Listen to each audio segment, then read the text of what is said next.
Locked down, the thunderclap was deafening, a sonic boom that made my eardrums ache. My eyes snapped open, my heart hammering against my ribs like a trapped bird. The cold, sterile air of the morgue was gone. Instead, I was staring at the familiar grease-stained walls of my auto repair shop in Houston. The red digital numbers on the wall clock blinked. 11:45 p.m. Outside, the hurricane-force winds of the tropical storm battered the roller door, making it rattle violently. I was alive. I was back. Back to that stormy night when Lily Wayne drove a Ferrari into my shop.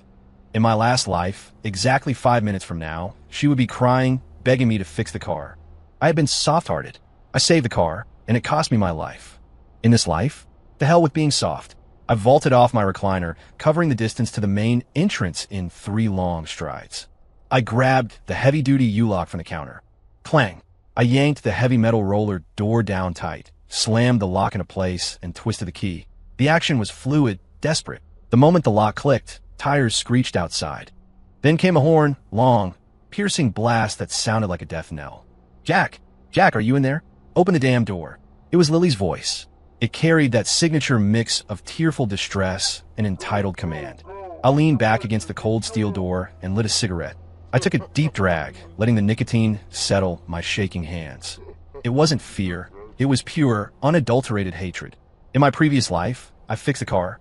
In return, she and her so-called godbrother, Zach Cole, turned on me. They claimed I dismantled it without permission and swapped out OEM parts.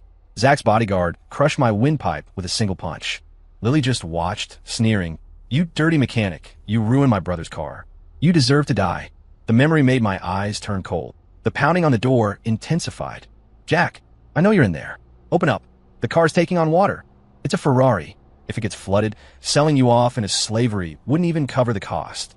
Same script, word for word.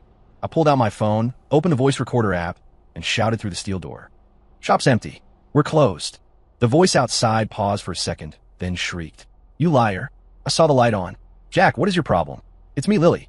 I know it's you, Lily. I spoke into the crack of the door, my voice calm, detached. Hurricane warning. Shop's closed. That's the rule. Are you insane? I'm your girlfriend.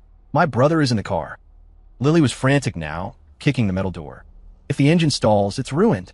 Get out here, help push it, and then dry it out. I let out a cold laugh. Push it? Dry it out? A flooded Ferrari isn't something you just wipe down with a towel. In my last life, I was too professional. I started triage immediately. In this life, I was just a spectator. I'm not fixing it. Call your insurance. I can't get through to insurance. Jack, are you a man or not? Help me. Can't do it. Don't have the skills. If I break it, I can't afford to pay for it. I flicked the ash from my cigarette, watching the door vibrate from her kicks. If you keep kicking my door, I'm calling 911 for attempted burglary. Silence fell for a few seconds. Then, a man's angry voice cut through the rain. Useless. You can't even handle this? Lily, this is the mechanic boyfriend you picked. It was Zach Cole, the man who ordered his bodyguard to beat me to death in my past life. Hearing that voice made my knuckles turn white around my phone. Zach, don't worry. He usually does whatever I say. He's probably just sleep-deprived. Lily was still trying to appease the man. Then she turned her venom back to the door. Jack, I'm giving you one last chance. Open this door right now. Get on your knees and apologize to Zach, and fix the car. We'll let it slide. Otherwise, we're breaking up. Breaking up? That was music to my ears. I shouted back clearly. Deal. We're done. The second ignition, the explosion outside, was immediate. You, what did you say? You're dumping me? Lily screeched.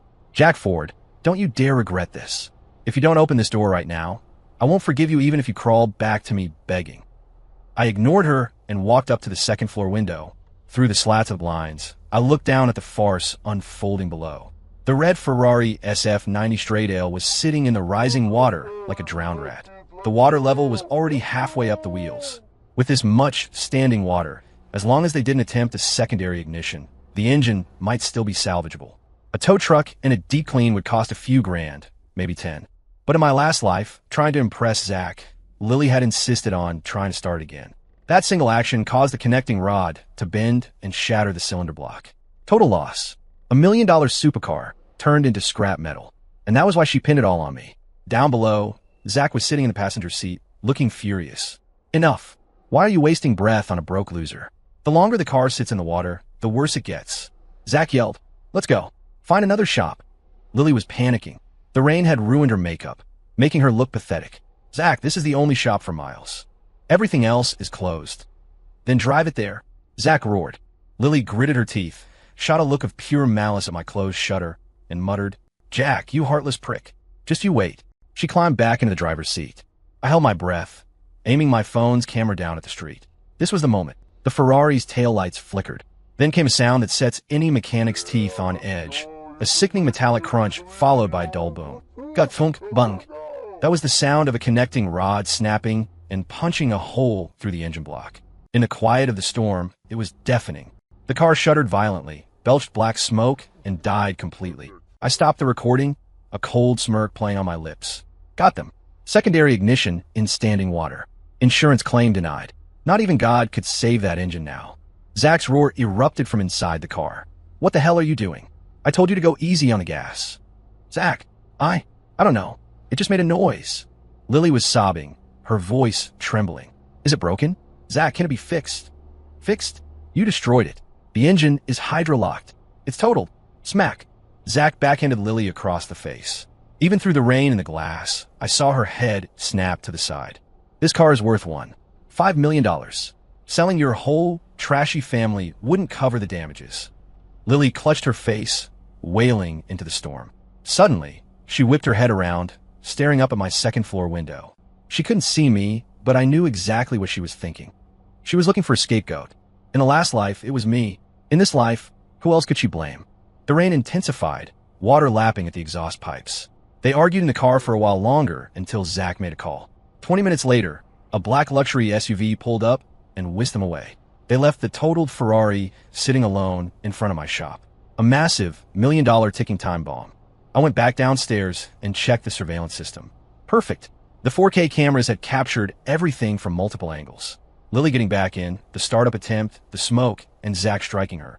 I backed up the footage 3 ways. Cloud, external hard drive, and a copy sent to my lawyer buddy.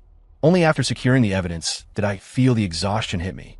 The phantom pain of shattered bones from my past life seemed to throb in my neck. I rubbed my throat. This time, you're the ones who are going to bleed. The next morning, the rain stopped.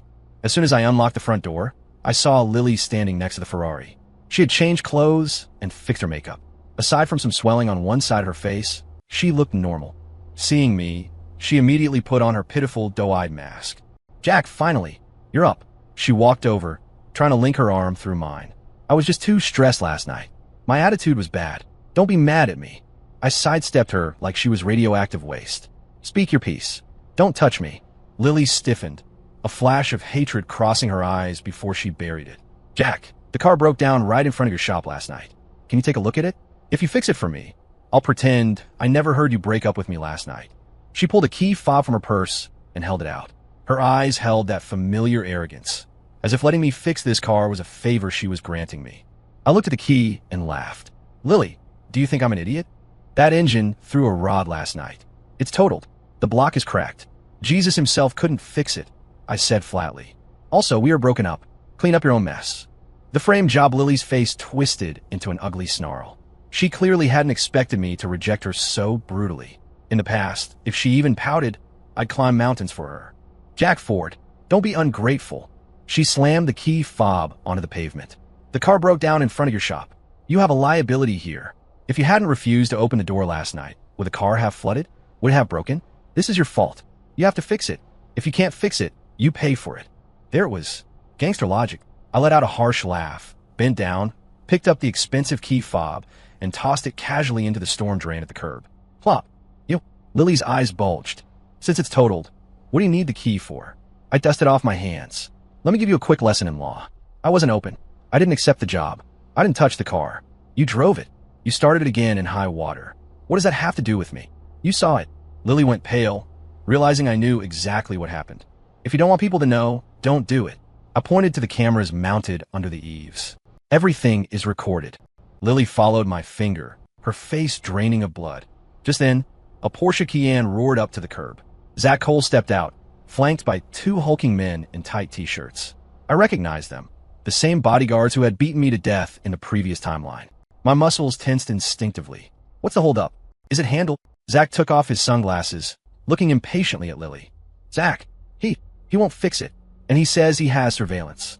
Lily, finding her backup, immediately ran to him, sobbing and exaggerating. He even threw the key in the sewer. His attitude is horrible. Zach sneered, walking up to me. He was taller than me, trying to use his height to intimidate. Kid, you got some nerve. I heard you left us to die last night. Ruined my car. He poked a finger toward my chest. How are we going to settle this? He raised a hand to slap my face. I took a step back, dodging it effortlessly. Zach Cole, right? Watch your mouth. Lily destroyed the car, not me. I have a video. Do you want me to send it to your insurance company? At the mention of insurance, Zach's eyes flickered with panic. Secondary ignition in a flood is an automatic denial of coverage. Unless someone could prove the damage happened during a professional repair, or prove the car was damaged due to improper instruction by a liable third party. Me. Zach smiled a nasty, predatory grin. Video? What video? He jerked his head at his goons. Go check the gentleman's security system. I think it's malfunctioning. The two bodyguards cracked their knuckles and moved toward the shop door. They were going to destroy the hard drives. I stood in the doorway, a heavy 40mm wrench suddenly in my hand. It was solid steel, heavy enough to shatter a kneecap. You step inside, it's trespassing. In Texas, I have the right to defend my property. Oh, you want to play tough? Zach scoffed. Cripple him. I'll pay the bail. The bodyguards didn't take me seriously. They charged. In my last life, I was unprepared. This time I was ready. I didn't fight them head on. Instead, I slammed my hand against a red panic button installed just inside the door frame. WOP, WOP, WOP. A deafening siren blasted through the neighborhood. It was a direct-to-dispatch alarm system I'd installed after a break-in years ago. Simultaneously, a pre-recorded voice boomed over the shop's PA system. Alarm activated. Police dispatched. Video uploaded to cloud. Video uploaded to cloud. The bodyguards froze. Zach's face turned the color of a bruised plum. In this part of town, police response time was aggressive. And with the cloud upload announcement, smashing the shop was pointless. Okay, kid, you play dirty. Zach grit his teeth, pointing a shaking finger at me. Since you don't want to settle this privately, we'll go public. Lily, call the cops. Lily hesitated. Call the cops on who? On him. Zach hissed, his eyes venomous. Tell them he agreed to fix the car last night, directed you to operate it, and caused the damage through negligence. And tell them he stole valuables from a vehicle. I don't believe I can't bury a grease monkey like you. The court of public opinion, the police arrived quickly. Zach Cole was a professional con artist. His demeanor shifted faster than a chameleon. One minute he was a thug, the next he was a grieving victim. Officers, you have to help me. This guy agreed over the phone to help fix my car. He instructed my girlfriend on what to do, and his bad advice wrecked the engine. Now he's refusing to take responsibility, threw away my key, and threatened us with a weapon. Lily was right there with him, weeping with Oscar-worthy conviction. It's true, officers. I'm his girlfriend. Why would I lie? Last night the rain was so bad. He told me to try starting it to check the sound. I just did what he said, and then it broke. Solby. The officer turned to me. Is this true, sir? I kept my face blank and handed over my phone. Here is the call recording from last night and the surveillance footage from the front door. The audio proves I explicitly refused service and warned against restarting the engine. The video proves I never opened the door, never gave instructions. As for the key, she handed it to me to insult me, and I discarded it. That's littering at worst. The officer listened to the recording, watched the clip, and his expression turned skeptical. The evidence was irrefutable. Zach and Lily's story fell apart instantly. Zach turned purple. He hadn't expected me to be this paranoid. Even if he didn't give instructions, as a professional, leaving someone stranded is professional negligence. Zach grasped at straws. The officer frowned. Sir, that's a moral issue, not a criminal one. Since there's no criminal intent or action on his part, this is a civil dispute. Take it to small claims court. The police took statements and left, warning Zach to keep the peace. Zach stared at me, eyes like a viper. Fina, you got lucky, but this isn't over, Jack. I run this town. I have ways to ruin you. He left with Lily and his muscle. But I knew this was just the opening salvo. By that afternoon, several popular local TikTok influencers and Instagram pages posted videos. The titles were clickbait gold. $1 million supercar destroyed by heartless mechanic in storm. And girlfriend begs in rain, mechanic boyfriend refuses help. Toxic masculinity at its worst. The videos were heavily edited. They only showed Lily crying in the rain, kicking the door, and the sad, ruined Ferrari. Sad piano music played over Lily's tearful interview. I just wanted his help. It's my brother's car.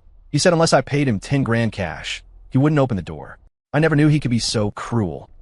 The video went viral locally. I was doxxed immediately. Armchair warriors flooded my shop's Google and Yelp pages with 1-star reviews.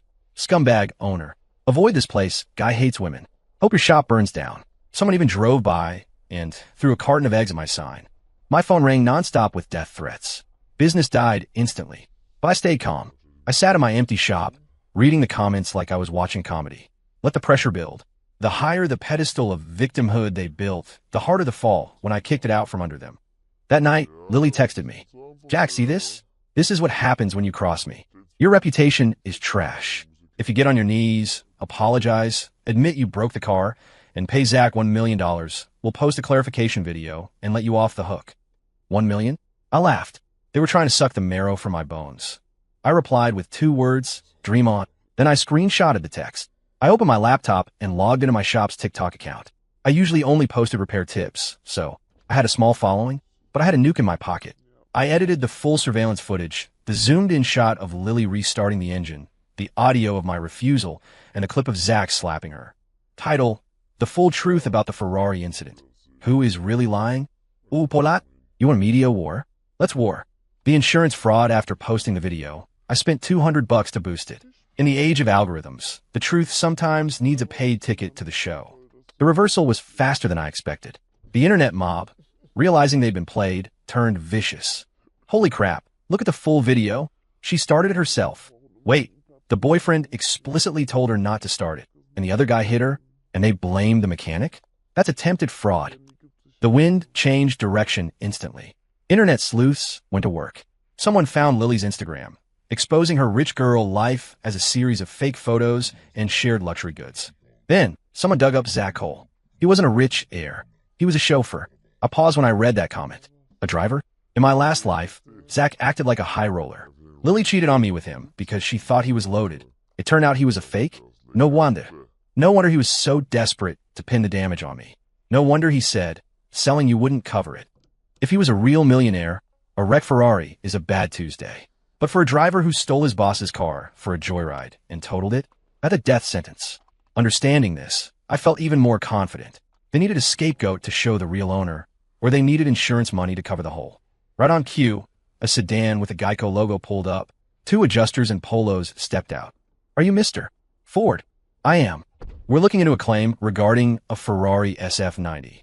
The claimant states the damage occurred while in your custody for repairs. We need to verify. Here it comes. Zach, that weasel, doubled down. He was trying to claim it happened inside my shop to trigger my garage liability insurance or his comprehensive coverage. Claimant? Who is the claimant? I asked, playing dumb. Mr. Zach Cole. You might want to check your facts. I pulled up the video and the viral threads on my iPad. First, Zach isn't the owner. The internet says he's a driver. Second, the car was destroyed on the public street by Lily Wayne engaging the ignition in deep water. I have proof. The adjusters watched the video. Their faces went grim. Secondary ignition is an exclusion, one muttered. And if he's not the owner and is filing a claim, plus misrepresenting the location of the incident. That sounds like insurance fraud. I supplied helpfully. Mr. Ford, this footage is critical. We'll need a copy. Take it. As the adjusters left, I looked at the sad Ferrari still parked on the curb. Zach, you just turned a debt into a felony. An hour later, Lily called. This time, she wasn't arrogant. She was terrified. Jack, please help me. Her voice cracked. Zach is losing it. He says he's going to kill me. The insurance denied the claim. The boss knows. Jack, I only have you. I listened to her sobbing, feeling nothing but a vague craving for spicy tacos. Lily, you chose this road.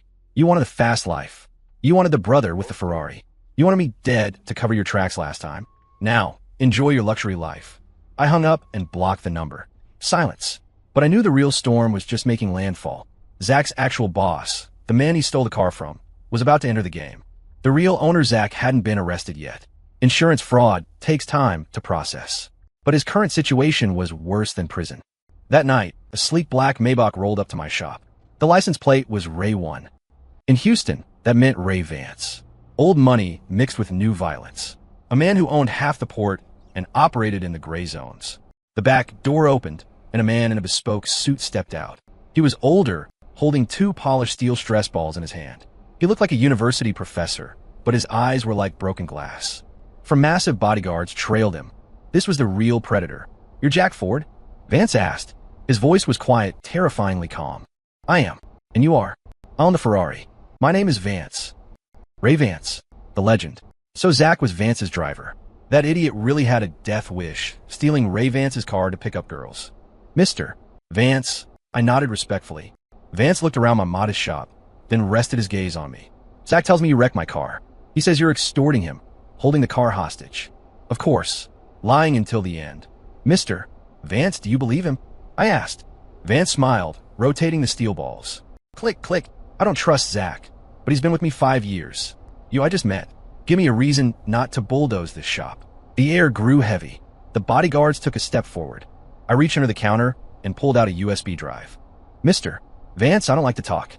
The truth is on this drive. It shows how Zach stole the car, took the girl for a joyride, how she wrecked it, and how they planned to frame me and defraud the insurance company." I paused, looking him in the eye, and it has audio of what he said to the girl in the car. In my last life, while fixing the car, I'd heard the dashcam footage. Zach wasn't just joyriding. He was moving something for Vance and skimming off the top. I didn't have that dashcam now, but I could bluff. Vance took the USB and handed it to a bodyguard, who immediately plugged it into a tablet. They watched Lily start the engine. They watched Zach slap her. They heard the conspiracy. Even without the skimming proof, the theft, destruction of property, and attempted fraud were enough to bury Zach. Vance watched the screen, his expression unmoving, but the steel balls in his hand stopped clicking. "Good. Very good." Vance dusted an invisible speck of lint from his sleeve. "Mr. Ford, you're a smart man. Where is Zach?" "Likely at the hospital, or trying to skip town," I said.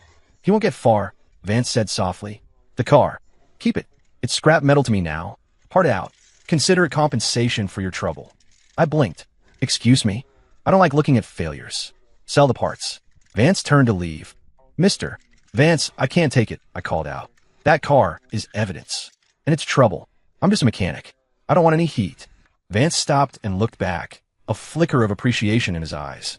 "Knows his limits. Fina, I owe you a favor. If you have trouble, use my name." The Maybach pulled away silently. I exhaled, realizing my shirt was soaked in sweat. Dealing with men like Vance was like juggling live grenades. But I had survived. Now it was time to watch the rats turn on each other. Dog-eat-dog Vance didn't believe in delays. 2 hours later, Zach was dragged back. Not by cops, but by Vance's contractors. They caught him trying to board a flight to Mexico. They intercepted him right in front of my shop, as if Vance wanted me to have a front row seat. The rain had started again, light and cold. Zach was thrown into the muddy parking lot. His leg was bent at a wrong angle. He was screaming.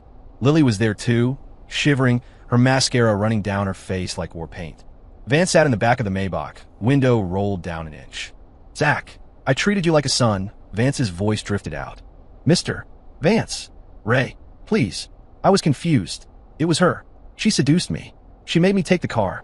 Zach screamed, pointing a trembling finger at Lily. "She wrecked it. It has nothing to do with me." When death is on the table, the brother-sister bond evaporates. Lily's eyes went wide. "Zach, are you a man? You told me you owned it. You told me you were a tycoon. You told me to drive it. You told me to start again." Lily lunged at Zach, clawing at his face. "You liar. You broke chauffeur. Give me back my youth." They rolled in the mud, biting and scratching like rabid dogs. I leaned against my shop door, watching cold-heartedly. In the last life, they stood united while I bled out on the floor. Now, the roles were reversed. "Enough," Vance said. 2 guards stepped in and kicked them apart. "The car cost $5 million, Vance said, tossing a ledger out the window. "Zach, you know the rules. You break it, you buy it. Lily, you press the button. You share the debt. $5 million.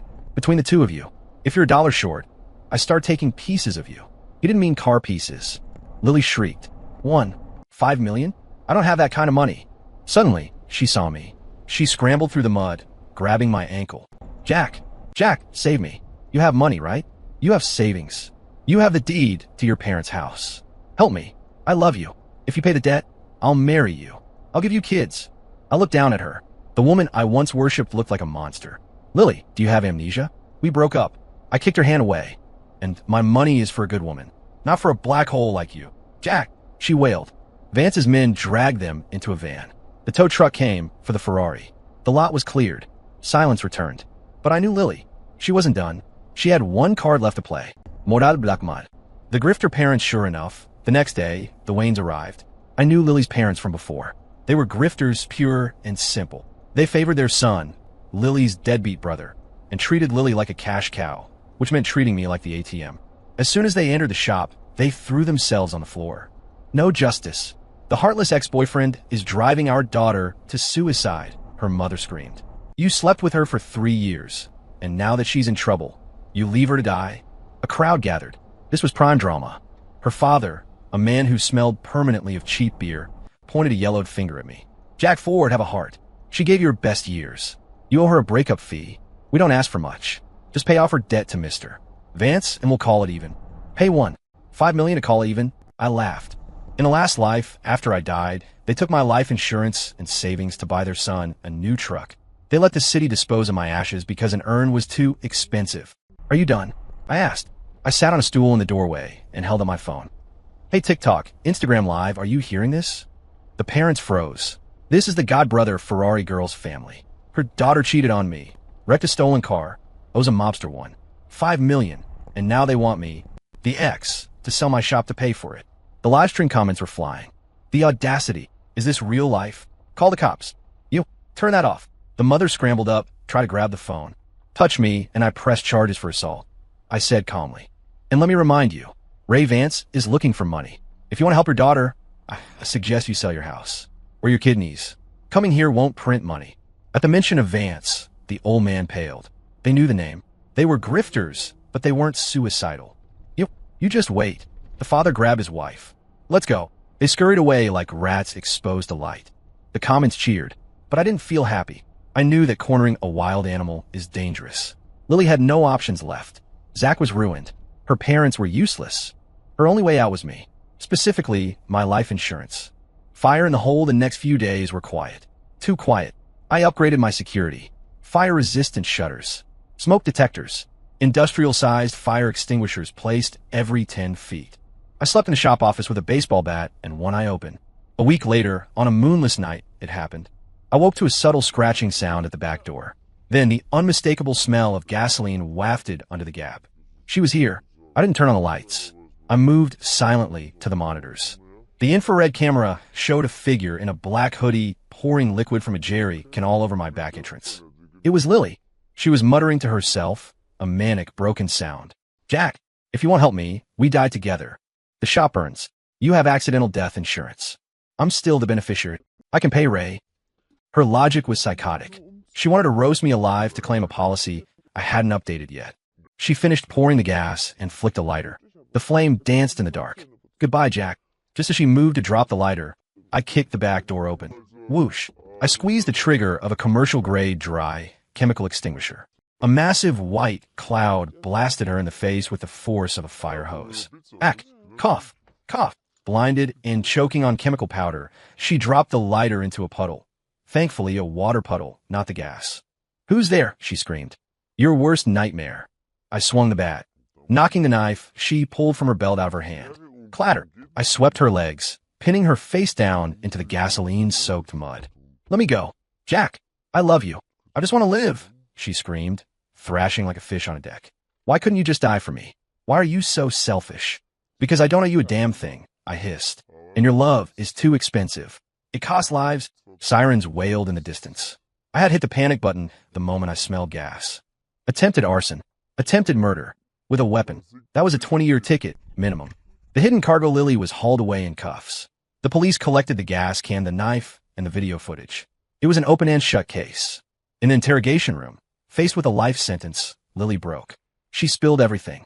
It turned out the night she brought the Ferrari in, it wasn't just about showing off. She and Zach were running an errand for the organization. The Ferrari had a false bottom in the trunk. Inside was 5 kilos of high-grade cocaine. Flour, they called it. Zach was a mule. Ray Vance used the flashy cars to move product, figuring cops wouldn't stop a Maybach or a Ferrari for a drug search. But the storm hit, and the car flooded. In my last life, I fixed the car. Zach panicked, thinking I might have found the stash while working on the engine, or that I'd tampered with it. To protect the shipment and cover his incompetence for letting the car get damaged, he decided I was a loose end. The stolen parts accusation was just a cover to get inside and check the goods, and the beating was to silence me permanently. In this life, because I refused to touch the car, it sat on the curb. When Vance's crew towed it, they found the drugs intact, but they realized Zach had risked a multi-million-dollar shipment to impress a girl. That was why Vance was so terrifyingly angry. Lily tried to burn me out not just for the insurance money, but because Zach, from his hospital bed, had convinced her that I knew about the drugs and was going to rat them out. Hearing the detective explain this, I felt a chill in my bones. My death in the previous life wasn't just about a broken engine. I had stumbled into a cartel operation. I died because I was a liability. Zach Cole was sentenced to life without parole for drug trafficking and conspiracy. Lily Wayne got 25 years for arson, attempted murder, and accessory to trafficking. Ray Vance, well, the feds eventually RICO'd his entire operation based on the intel Lily gave up to try and reduce her sentence. The storm was finally over. Sunlight 6 months later. My shop was fully renovated. Business was booming. The Ferrari incident had made me a local legend. The mechanic who stood up to the mob and the gold diggers. People drove in from Dallas just to have me work on their cars because they knew I was honest and tough. Hey Jack, check this transmission. If it's dead, tell me.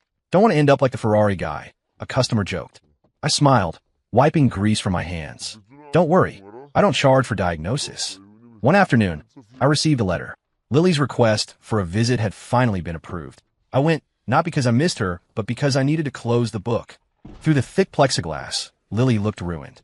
Her hair was chopped short, her face gray and lined. She looked 50, not 25. She picked up the phone, her hands trembling. Jack, you came. I did.